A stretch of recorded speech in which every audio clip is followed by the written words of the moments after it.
Hello. Magluluto tayo ngayon ng ulam ng mga bottom na hindi mabobottom. Well, eto parang talong pati. Ayan nakita ko lang sa Facebook. Gagayahin ko. O, ayan. Well, pinakulaan ko ang mga talong. Ayan, pinaghalo-halo ko sila ng lumambot. Ayan, bawang, sibuyas, kamatis, yung talong. At saka kung anong madampot ko, mga orasyon yan, yung mga powder na nilalagay, hindi ko maintindihan kung ano yung mga, hindi ko na binasa. Tsaka, ano yan? Mga chicken powder, ganyan. Oh. Ayan, may itlog. Siyempre, kung ano-ano. At tinawakan ko, napakainit niyan. Tinamukuha ko ng sandok. Oh.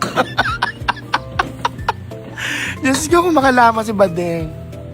O, yan. O, di naglagay na ako ng cooking oil. Yan ang cooking oil ng mga healthy living. O, kasi hindi mo kakayanin mag-deep fry dyan. Yan ay olive oil, ubod ng mahal. Paunti-unti lang para abutin nga 1 taon, 1 galon. O, lagay ka lang dyan, takal ka lang. Yan. Yung sakto lang, yung walang lamangan. Pag naghati-hati, ang mga kakain. Naman naka-naka, balibalig ta rin mo. Bantayin maigi. At nang di nasusunog. Ikot-ikuti mo lang. O baka tayo ay masaway at bakal na tong ang gamit. So, pwede naman yan. O, huwag ka lang kadukdok. Hinay-hinay lang.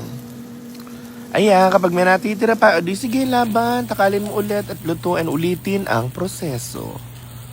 Siya, ayan, inilalapit yung sa screen ng maigit, ng ikay matakam at mainggit. Siya, magluto ka pag napanood mo ito, ha? Malengke ka. Ayan, maglalagay ulit ako ng mantika.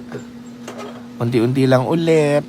At ako'y magluluto ng bangus ng pogi. Ayan, bangus na yan ay iba. Yan ang pinakamasarap na bangus sa palengke. Iba ang lasa niyan sa mga tinda sa palengke. Totoo naman kahit ang daming tao ay talagang sisiksek para doon makabili. Dahil ang nagtitinda nga ay pogi at macho.